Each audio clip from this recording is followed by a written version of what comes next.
இயேசு கிறிஸ்துவின் நல்ல நாமத்தில் உங்கள் ஒவ்வொருவருக்கும் என் அன்பின் வாழ்த்துக்கள்.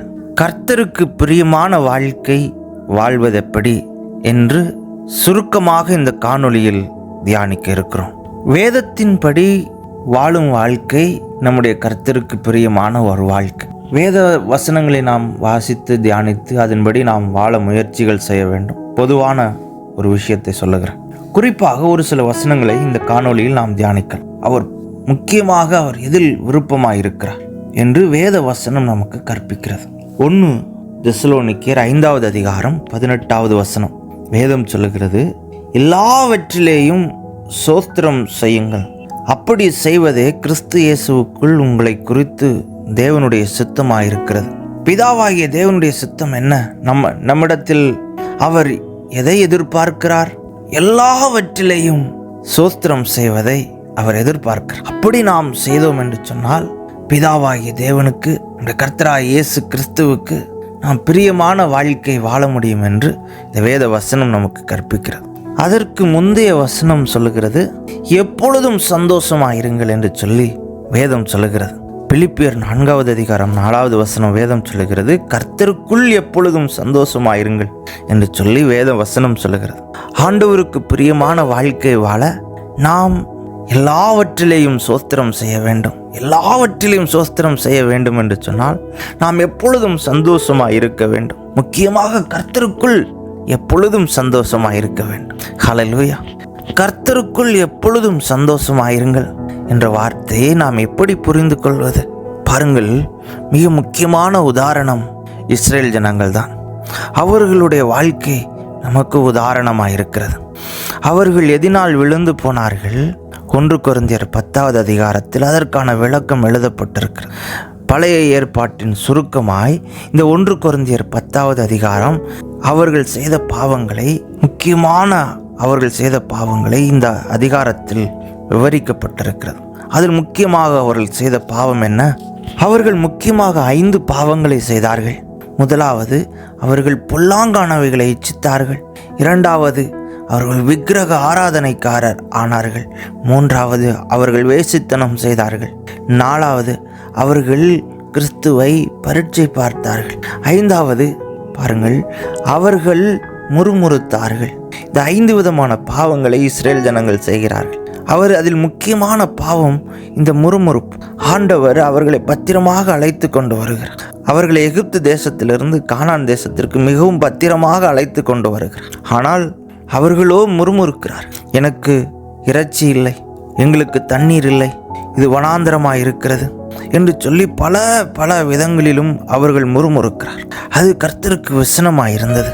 ஆதலால் அவர்கள் அழிக்கப்பட்டார்கள் என்று சொல்லி வேத வசனம் சொல்லுகிறது. அப்போ இதை நாம் எடுத்துக்கொள்ள வேண்டும். நாம் கர்த்தருக்குள் சந்தோஷமாக இருக்கிறோமா?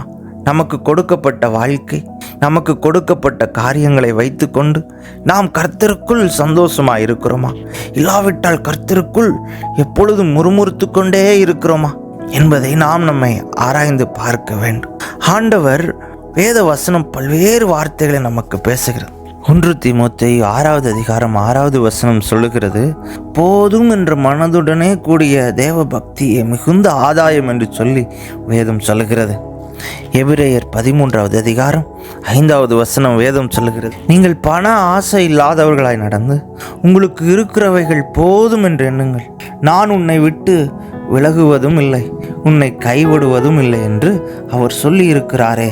யோவான் 14:18 வேதம் சொல்லுகிறது, நான் உங்களை திகற்றவர்களாக விடேன் என்று சொல்லி நம்முடைய கர்த்தராகிய இயேசு கிறிஸ்து சொல்லுகிறார். பல்வேறு வேத வசனங்கள் சொல்லுகிறது, நான் உங்களை உள்ளங்கைகளில் வரைந்திருக்கிறேன் என்று சொல்லி இருக்கிறார். உன்னை தொடுகிறவன் அவருடைய கண்ணின் மணியை தொடுகிறான் என்று சொல்லி வேதம் சொல்லுகிறது. இப்படி அநேக வாக்கு தத்தங்கள் நமக்கு உண்டு. எனக்கு பிரியமானவர்களே, நாம் புலம்பி தவிக்கிறோமா? இல்லாவிட்டால் நம்முடைய வாழ்க்கையில் வரக்கூடிய எல்லா காரியத்திலும் நாம் நம்முடைய கர்த்தராகிய இயேசு கிறிஸ்துவுக்கு ஸ்தோத்திரம் சொல்லுகிறோமா என்பதை நம்மை ஆராய்ந்து பார்க்க அழைக்கப்படுகிறோம். யோபு என்ற பக்தன் எல்லாவற்றையும் இழந்து நின்ற பொழுது அவன் தேவாதி தேவனுக்கு ஸ்தோத்திரம் செய்தான். கர்த்தர் கொடுத்தார், கர்த்தர் எடுத்தார், கர்த்தருடைய நாமத்துக்கு ஸ்தோத்திரம் என்று சொன்னான். ஹல்லேலூயா. வாழ்வோ சாவோ நாம் இந்த காரியங்களை மனதில் ஏற்றிக்கொள்ள வேண்டும். ரோமர் 8வது அதிகாரம் 36 முதல் 39 வசனங்கள் சொல்கிறதல்லவா, கிறிஸ்துவின் அன்பை விட்டு நம்மை பிரிப்பவன் யார்? உபத்திரவமோ, வியாகுலமோ, துன்பமோ, பசியோ, நிர்வாணமோ, நாசமோ, மோசமோ, பட்டயமோ, மரணமானாலும் ஜீவனானாலும் தேவ தூதர்களானாலும் அதிகாரங்களானாலும் வல்லமைகளானாலும் நிகழ்காரியங்களானாலும் வருங்காரியங்களானாலும் உயர்வானாலும் தாழ்வானாலும் வேறெந்த சிருஷ்டியானாலும் நம்முடைய கர்த்தராகிய இயேசு கிறிஸ்துவில் உள்ள தேவனுடைய அன்பை விட்டு நம்மை பிரிக்க மாட்டாது என்று நிச்சயித்திருக்கு. ஹல்லேலூயா. ஆதலால் நம்முடைய வாழ்க்கையில் வரும் சூழ்நிலைகளை மையமாக வைத்துக்கொண்டு நாம் முறுமுறுக்க வேண்டாம். நாம் எல்லா சூழ்நிலைகளிலும் கர்த்தருக்குள் எப்பொழுதும் சந்தோஷமாக இருக்க வேண்டும். எல்லாவற்றிலேயும் நாம் ஸ்தோத்திரம் செய்ய வேண்டும். அப்படி செய்தால் நாம் கர்த்தருக்கு பிரியமான வாழ்க்கை வாழலாம். எனக்கு அன்புக்குரியவர்களே, ஹல்லேலூயா. நாம் எப்படிப்பட்ட வாழ்க்கை வாழ்கிறோம் என்பதை நாம் சற்று ஆராய்ந்து பார்ப்போம். கர்த்தர் நம் ஒவ்வொருவரையும் ஆசீர்வதிப்பாராக. ஆமேன்.